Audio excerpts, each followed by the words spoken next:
அனைவருக்கும் எங்கள் இனிய வணக்கம். ஆலமரம் எப்போதும் சிறப்பு வாய்ந்ததாக இருக்க காரணம் என்ன?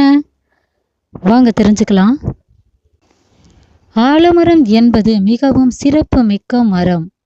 ஆள் போல் தழைத்து அருகு போல் வேரோடு என்று வாழ்த்துவாங்க. தலைத்தோங்கி நிற்பதற்கு ஆலமரத்தை தான் குறிப்பிடுவாங்க. அதற்கு நிகராக எதையும் சொல்ல முடியாது. அடுத்து பார்த்தோம்னா ஆலமரத்தின் கீழ் எதுவும் முளைக்காது என்று பெரியவங்க சொல்லுவாங்க. அப்படியே முளைத்தாலும் அது பூக்காது, காய்க்காது, கனியாது என்பாங்க. ஏன்னா ஆலமரம் இருக்கும் இடத்தில் மற்ற செடிகள் ஓங்கி உயரவோ வளரவோ முடியாது. அது போன்ற சக்தி கொண்டது ஆலமரம். அடுத்து பார்த்தோம்னா ஆலும் வேலும் பல்லுக்குருதி, நாலும் இரண்டும் சொல்லுக்குருதி என்று சொல்லுவாங்க. கருவேல மரத்தின் குச்சி, ஆலமரத்தின் குச்சி ஆகிய இரண்டாலும் பல் துலக்கும் போது பல்லினுடைய ஈறுகள் வலுவடையும். குறிப்பாக பார்த்தோம்னா ஆலங்குச்சியில ஒரு விதமான துவர்ப்புத்தன்மை இருக்கும். மேலும் அதுல கொஞ்சம் பாலும் இருக்கும். இந்த பால் தேக்க தேக்க பல்லுக்கு இயற்கையான உரத்தை கொடுத்து சக்தியை கொடுக்கிறது. அதனால தான் அது போன்ற பழமொழி சொன்னது. ஆலமரங்கள் சில கோயில்களுக்கு பார்த்தோம்னா தலவிருட்சங்களாக இருக்கிறது. அடுத்து ஆலமரத்தின் கீழ் உட்கார்ந்து தவம் செய்தால் சிலதெல்லாம் சித்தியாகும். அரச மரத்தை போதி மரம் என்றும் சொல்லுவாங்க.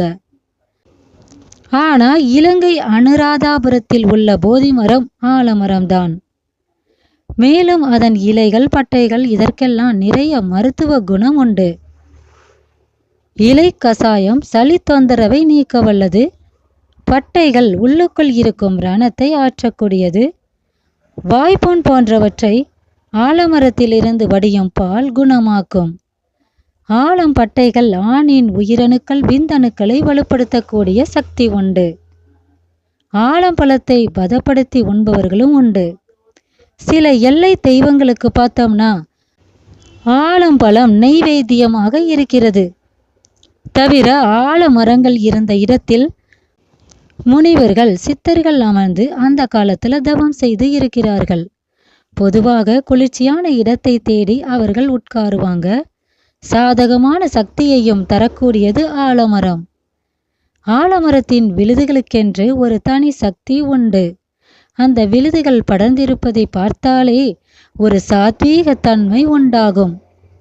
அதனால ஆலமரம் என்பது ஒரு சக்தி வாய்ந்த மரமாக உள்ளது. ஆலமரத்தை வைத்து பராமரித்தால் ஆக்சிஜன், ஓசோன் அனைத்துமே முழுமையாக கிடைக்கும். இந்தியாவில் ஆலமரம் இல்லாத கிராமமே பார்க்க இயலாது. அதுவும் ஒவ்வொரு ஆலமரமும் மிக பழமையாக பாரம்பரிய தொடர்ச்சியும் கொண்டவை.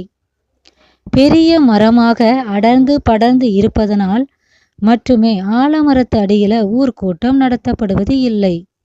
மாறாக ஆலமரத்தடியில் சென்று அமர்ந்தாலே அமைதி வந்துவிடும், தியானம் கூடிவிடும். இது அனுபவபூர்வமான உண்மை என்று சொல்லப்படுகிறது.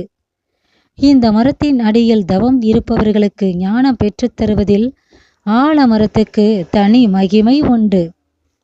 இந்த மரத்தடியில ஊர்க்கூட்டம் நடத்தினால் மக்கள் அமைதியாக உணர்ச்சி வசப்படாது இருப்பார் என்று நம் முன்னோர்கள் அறிந்திருந்தனர். ஆலமரத்து பால், இலைகள், பட்டை, கனிகள், விதைகள், மொட்டுக்கள், வேர், விழுதுகள் யாவும் மருத்துவ பொருட்களாக பயன்படுகின்றன. இதனாலேயே பார்த்தோம்னா ஆலமரம் புனிதத்தன்மை வாய்ந்ததாக சொல்லப்படுகிறது. அதனாலதான் ஆலமரம் இந்தியாவின் தேசிய மரமாக உள்ளது. இவ்வளவு சிறப்பு வாய்ந்த ஆலமரத்தை நாமும் நட்டு வளர்த்து பேணி பாதுகாத்து வருங்கால சந்ததியினருக்கு வரமாக கொடுப்போம். மரம் வளர்ப்போம், மனிதம் காப்போம். நன்றி.